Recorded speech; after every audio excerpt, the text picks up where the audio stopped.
현재까지 시장은 지금 변곡점 안에서 놀고 있거든요. 두 가지 조건을 먼저 확인을 하시고 여러분들이 뭐 신규 진입이라던가 뭐 추가 매수 이런 건 좀 적극적으로 하셔도 되는데, 사이클 산업에서 탈피를 하는 그림으로 갈 가능성이 높다. 지수 대비해서 강한 종목에 들어가거든요.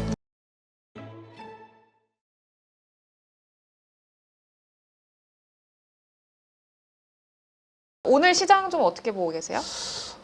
일단은 제가 지난주 금요일에도 항상 강조했던 얘기긴 한데, 현재까지 시장은 지금 변곡점 안에서 놀고 있거든요. 그러니까 여기 위를 올라가야 시장이 변곡점을 돌파했다라고 생각할 수 있는 거고 시장 분위기가 바뀔 수 있는 거지, 아직까지는 변곡점을 돌파한 시점까지는 아니에요.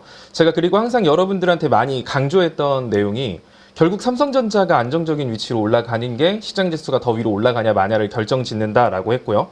그리고 이제 뭐 간단하게 삼성전자 차트를 좀 보면은, 삼성전자가 일단 56,000원 위로 올라가는 게 일단 최소 조건이거든요. 삼성전자가 안정적으로 고점을 갱신할 수 있는 기대감이 생겨야 일단 코스피 지수나 이런 것도 이 변곡점을 넘어서서 코스피 2700, 뭐 2750 추세선 상단까지 올라갈 수 있다라고 보시면 됩니다. 어쨌든 그렇게 하기 위해서라도 우리나라의 대표 주식인 삼성전자가 안정적인 자리 위에 올라와 있어야 되는 거거든요. 자, 그 자리라고 한다면 지금 삼성전자 121선 최근에 돌파하고 조정 주고 지금 61선, 121선 정배열 됐거든요. 그 상황에서 61선 위로 안정적으로 올라가는 게, 자, 삼성전자가 이런 식으로 61선 위로 올라가면은 삼성전자 정배열 됐네, 좀 더 매수해볼까, 이런 투자 심리 개선이나 외국인 매수세가 들어올 수 있거든요. 이제 그래서 최소 조건이 일단 삼성전자 56,000원을 이번 주에 안착하는 게 좀 중요한 것 같고요.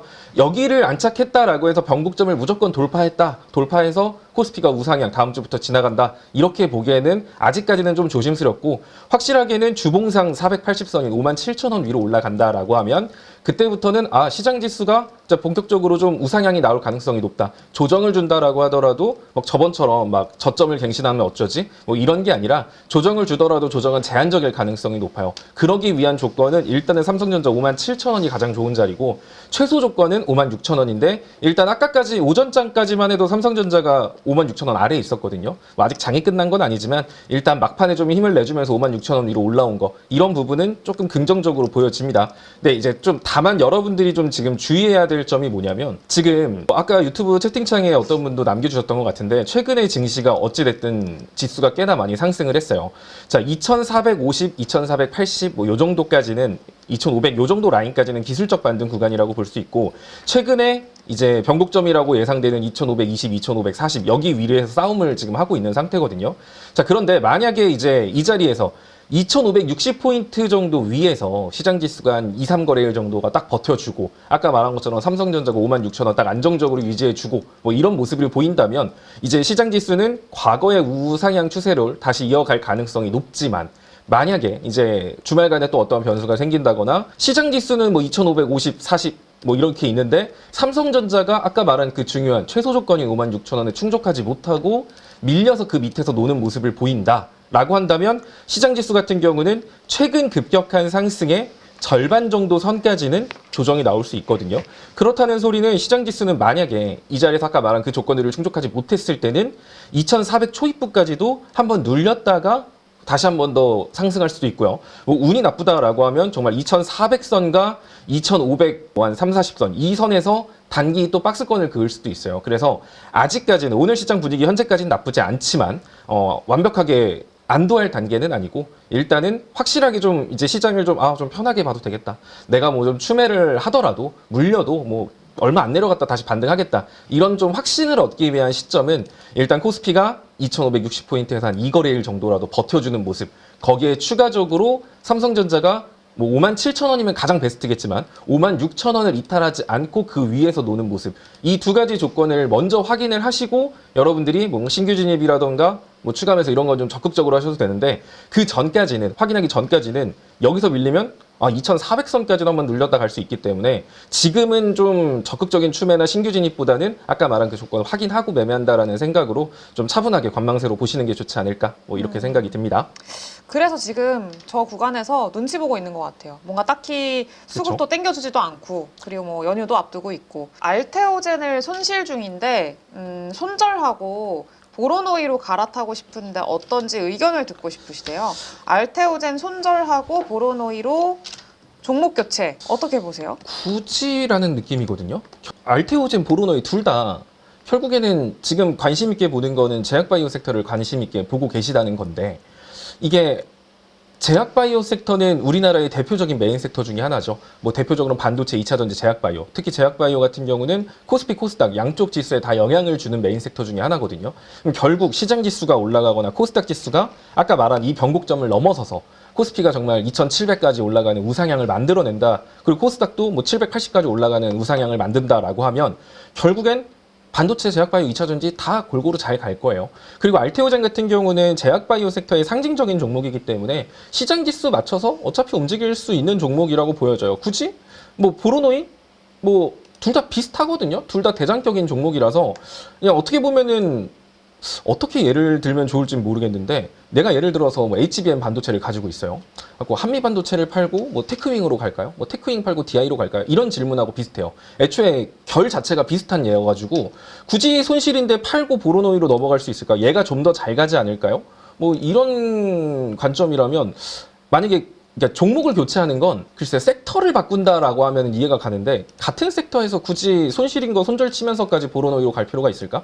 그리고 알테오젠 같은 경우는 보통 어디서 반등이 보통 얘는 60일선을 타고 올라가면서 볼벤 상단을 찍고 조정을 한 번씩 주거든요. 그래서 이 알테오젠도 이 중간 구간에서 횡보 거쳤다가 60일선 타고 볼벤 상단 찍고, 얘는 보면은 볼벤 상단을 타고 올라가는 종목은 아니에요. 보통 볼벤 상단 찍고 밀리는데, 보시면 매번 볼벤 상단 찍고 밀리죠. 그러니까 이번에도 볼벤 상단 찍고 밀린 거예요. 근데 얘가 항상 볼벤 상단 찍고 밀리면 60일선까지 밀렸다가 60일선에서 다시 볼벤 상단 찍고 밀리면서 추세를 만드는 그런 종목이라서, 저라면은 굳이 지금 이 시점에서 알테오젠 지금 60일선 뭐 크게 이탈한 것도 아니고 60일선 타고 움직이고 있죠.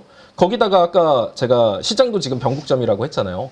만약에 이 변곡점을 넘어서면 코스피든 코스닥이든 더 지수가 올라가게 될 거고, 지수가 올라가면 어차피 메인 섹터인 제약바이오나 2차전지 반도체는 갈 텐데, 그럼 굳이 얘를 지금 손절할 필요가 있을까라는 생각이 들거든요.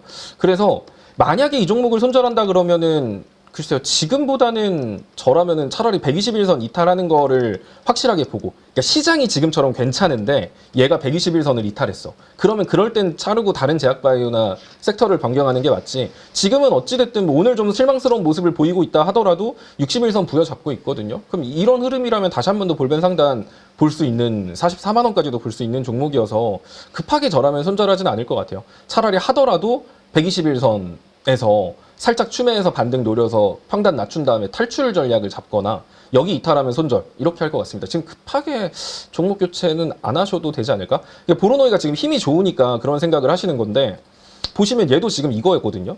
이 하락하고 나서 이 구간에서 10만 3천 원과 11만 8천 원, 이 구간에서 박스권을 만들고 있는 종목이라서, 만약에 이 질문을 어제 하셨다면 얘가 지금 박스권 하단부에 있으니까 뭐 박스권 상단까지 기대 수익률이 좀 되니까, 여기서 박스권 상단에서 밀리더라도 여기서부터 먹으면 좀 먹으니까 뭐 바꾸셔도 괜찮겠어요 라고 말을 하겠는데, 만약에 지금 바꿨는데 얘가 박스권 상단에서 막혔어요.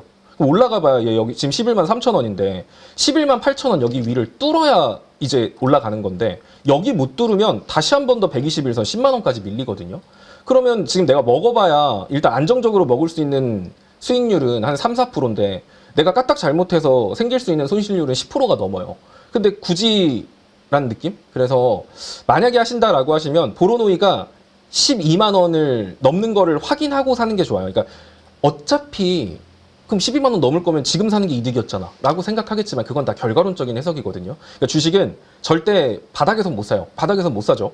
확실한 자리를 확인하고 내가 좀 더 높게 사더라도 그런 자리에서 사는 게 맞고, 지금은 박스권 상단을 돌파한 것도 아니고 박스권 하단부에서 반등 나오면서 박스권 상단까지 올라가는, 어떻게 보면 자연스러운 기술적 반등인데, 이것을 보고 무조건 여기를 뚫을 거라는 확신을 가지고 들어가기엔 위험하다는 거죠. 뚫을 수도 있죠. 근데 이왕이면 저라면 차라리 12만 원 뚫는 거 보고 이 위에서 놀 때, 그럴 때도 알테오젠이 안 가고 빌빌거리고 있으면 그때 보로노이로 옮길 것 같아요. 지금보다는. 이런 식으로 좀 정리해 드릴 수 있을 것 같습니다. 알겠습니다. 동일한 섹터 내에서 굳이라고 좀 말씀을 해 주셨고요. 오늘 시장 좀 느낌이 어떠세요? 오늘 일단 시장 자체는 뭐 그냥 무난하게 괜찮은 것 같고요. 어제 이어서 전체적으로 해운주들 강세 흐름 보여주고 있고 아침부터 이제 좀 대형주단의 종목들이 강한 흐름들을 보이다 보니까 전반적으로 일단 좀 기존의 중소형 종목들 이런 것들이 약한 모습들을 보여주는 것 같습니다. 그런데 일단 네. 외국인들 오랜만에 조금 매수세가 아까 들어오는 모습들 봤고요. 기관 오늘 좀 굉장히 강하게 사주고 있고 네. 그래서 실적 시즌에 뭐 실적 관련된 종목들이 괜찮게 움직이는 그런 흐름들이기 때문에 뭐 시장 자체는 뭐 무난한 그런 흐름인 것 같아요. 근데 네. 저항단에 있다 보니까 뭐 강하게 치고 올라가지는 못하는 그런 모습인 것 같습니다. 대형주를 사고 있기는 한데 대형주가 대부분 또 지금 뭐 태양광 네. 그리고 조선 이런 업종들이잖아요. 그렇죠. 그리고 뭐 엔터 뭐 이런 쪽들인 것 같은데 요 안에서 좀 뭔가 더 의미가 있다라고 생각하시는 또 종목군들이나 업종들이 있나요? 일단 오늘 대부분의 이제 조선이 보면 신고가 네. 가는 그림으로 지금 움직이고 있고 하나오션도 오늘 이제 신고가 넘어섰거든요. 네. 그 다음에 이제 뭐 삼성중공업 조금 뭐 못 가고 있긴 한데 HD 현대중공업이라든지 이런 것들 보면 이제 신고가 흐름을 만들어놨기 때문에 글쎄요 이게 실적 때문에 이제 오르긴 했는데 그 모멘텀 자체를 살펴본다라고 했을 때 이게 과연 이대로 그냥 뭐 여기서 이제 차익 실현 쭉 하고 끝날까? 하면 그럴 것 같지는 않거든요.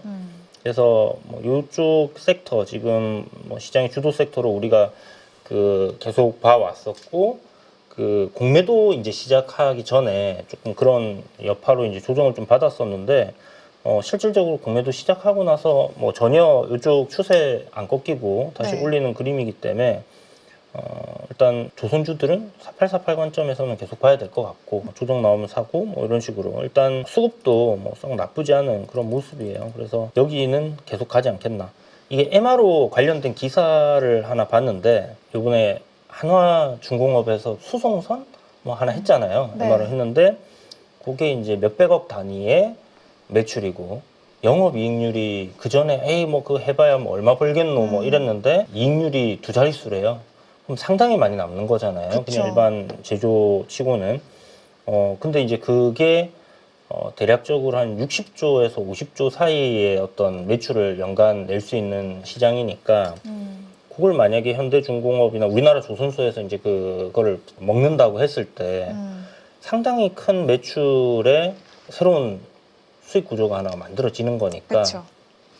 그래서 뭐 해운 어떤 사이클 상관없이 군함은 계속 정비해야 될 거 아니에요. 그렇죠. 그러니까 이제 좀 탄탄한 실적을 꾸준하게 이제 이 원래는 해운 사이클에 맞춰가지고 선박 네. 주문이 많이 들어오면 이렇게 사이클이 이제 올라가는 사이클 산업이었는데 그 사이클 산업에서 탈피를 하는 그림으로 갈 가능성이 높다. 그래서 뭐 굉장히 안정적인 캐시카우를 가지고 그 사이클이 일어날 때는 좀 더 크게 갔다가 그래서 계속. 하단 자체가 높아질 것 같다는 생각이 많이 들어요.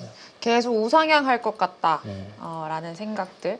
그래서 근데 진짜 좀 그런 생각을 다시 한번 이번에 실적 발표에서 한 게 네. 그건 것 같아요. 그 실적 발표에서 공통적으로 좀 얘기를 했던 것 중에 하나가 좀 그거였잖아요. 그러니까 선표가 앞당겨졌다라는 건데 이게 좀 타임라인이 있을 거잖아요. 네네. 그래서 언제까지 뭐 지금 언제까지는 뭐 슬롯이 차 있고 이게 계산을 좀 때려가지고 이때까지 만들고 이거 빼고 막 이러면서 이게 좀 차 있을 텐데 네네. 이거를 효율화를 시켜가지고 생산성이 많이 높아져가지고 이거를 이렇게 바짝 당겨서 좀 이제 더 다른 수주를 받을 수 있을 만한 여유 공간이 생겼다는 거죠. 그래서 네네네. 이제 뭐 그런 것들도 상당히 좀 긍정적이고 그래서 사실 지금 나오고 있는 실적이 2022년도, 2023년도 이때 수주받았던 것들의 매출이 이제서야 나오고 있는 거기 때문에 아마 앞으로 상당히 기대를 해봐도 좋지 않을까라고 좀 생각을 하니까 아마 지금 뭐 조선주들도 상당히 강한 것 같아요. 네네. 그래서 어쨌든 우상향을 기대를 해볼 수 있다라고 보시면 될 것 같습니다. BHI 질문이 좀 있었습니다.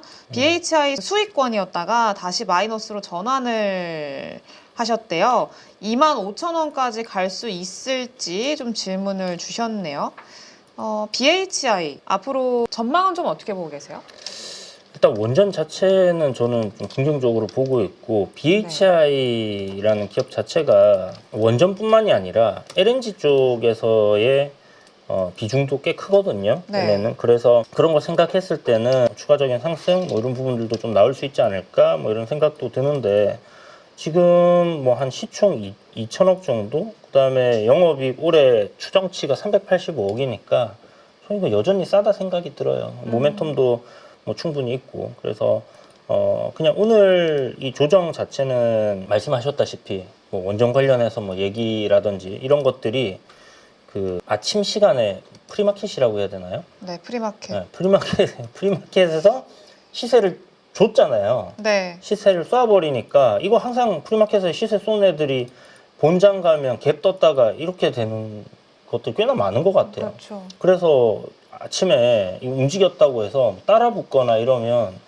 안 좋은 결과가 나오는 것 같아서 가급적이면 만약에 프리마켓이 좀 강했다 그러면 그날 지켜보시다가 많이 밀렸을 때 그때 아니면 종가쯤에 차라리 그렇게 사는 게 좋을 것 같고 기업 자체가 이제 좋은 것들 뭐 모멘텀으로 움직이는 게 아니라 물론 뭐 모멘텀은 있지만 이런 식으로 이제 밸류까지 좀 괜찮은 기업들은 그렇게 좀 늦게 접근하시는 게 오히려 좋지 않겠나. 또 추격 매수 할 필요는 없을 것 같아요. 지금 시장에서 굳이. 뭐 모르겠습니다. 뭐 정책 뭐 이런 거에서 짧게 매매하려고 이제 시가부터 베팅해서 시세 주는 거 먹는 거 아니면 그냥 조금 여유 있게. 근데 저는 여기 오늘 지금 요 자리가 네. 괜찮다라고 생각하거든요. 의미 있는 자리. 오늘 저가 만든 자리가 2만 뭐 1,000원짜리 이런 자리가 11선 부근인데 일단 음봉 자체는 좀 많이 길어가지고 이게 네. 좀 기분이 나쁜 모습이긴 한데 내일 반등이 나올 수 있는 위치기도 하고요. 네. 그리고 오늘도 거래가 그렇게 많지는 않네요. 네, 일단 뭐 내일 시가를 올려주면서 추세대로 쭉 가는 그런 그림이 나오면 가장 베스트 할 것 같고 만약에 눌림이 나온다. 눌림 나오면 저는 뭐 60선 부근이나 뭐 좀 많이 내린다 하면 21선일 것 같거든요. 네. 그래서 비중이 안 크시면 요거는 이제 뭐 21선 정도 밟는 선에서 돌리는 그림 나오면 그때 추가 매수한다 생각을 해놓고 보면 될 것 같고 요번에 요 상승 나온 요 폭의 한 중심 정도 생각하시면 될 것 같아요. 그 정도까지는 보수적으로 봤을 때 내일 바로 가면 더 좋고 근데 요 정도 생각하면 한 21선쯤 될 거니까 그쯤 만약에 내려와서 방향 돌리는 모습이 보인다? 그러면 이제 추매 관점. 지금 여기는 매물대잖아요, 앞에가. 네. 그러니까 요 매물대라서 요거 소화하는 데 시간이 조금 걸리는구나. 그렇게 생각하시면 돼요. 여기서 좀 찌글찌글 하다가 가겠죠, 또. 찌글찌글 하다가 갈 수 있다. 네. 알겠습니다. 그러면 오늘 그 두산 에너빌리티는 그래도 지금 3% 정도 상승을 유지하고 있는데 BHI가 혼자 저렇게 4% 넘게 빠지는 거는 프리마켓에서 혼자 너무 좀 시세 줬던 거. 김칫국을 너무 마셨다. 네, 손절. 그래서 뱉어내고 있는. 사람들 막 손절하는 거 아닐까요? 아. 막 붙었다가. 알겠습니다. 대신 뭐 또 길게 봤을 때는 계속 긍정적으로 볼 수 있을 것 같아요. 네. 이게 수급이 괜찮나? 일단 한번 보면 BHI 수급 그렇게 나쁘지 않네요. 뭐 이 정도면 꾸준히, 네. 충분히 뭐 괜찮은 수급으로 볼 수 있을 것 같고 조금 조정 받았다가 다시 갈 수 있다. 뭐 그 정도 생각하시면 될 것 같습니다. 알겠습니다. 조정 받았다 갈 수 있다. 그럼 신고가도 노려볼 수 있어요? 저는 뭐 밸류대로 간다 하면 신고가 될 것 같고 지금 BHI도 보면 지수 대비해서 강한 종목에 들어가거든요. 네. 이런 것들이 지금 가장 뭐 강한 저항 자리는 돌파를 해놓은 상황이니까 눌렸다가 그냥 가는 그림이 되지 않겠나 그렇게 보는데 그 눌림이 이제 60선까지 오느냐 오늘이 끝이냐 아니면 21선까지 내려오느냐 요 차이지 흐름은 괜찮을 것 같다는 생각이 듭니다. 그래서 요거 오늘 그 고점 여기 부근이 네. 이제 저항 자리니까 뭐 신규로 접근하는 거를 눌릴 때도 살 수 있겠지만 뭐 저는 그냥 지켜보고 있어요. 돌파할 때 한번 붙어볼까 뭐 이런 식으로. 알겠습니다. 돌파할 때 지켜볼까. 좋습니다.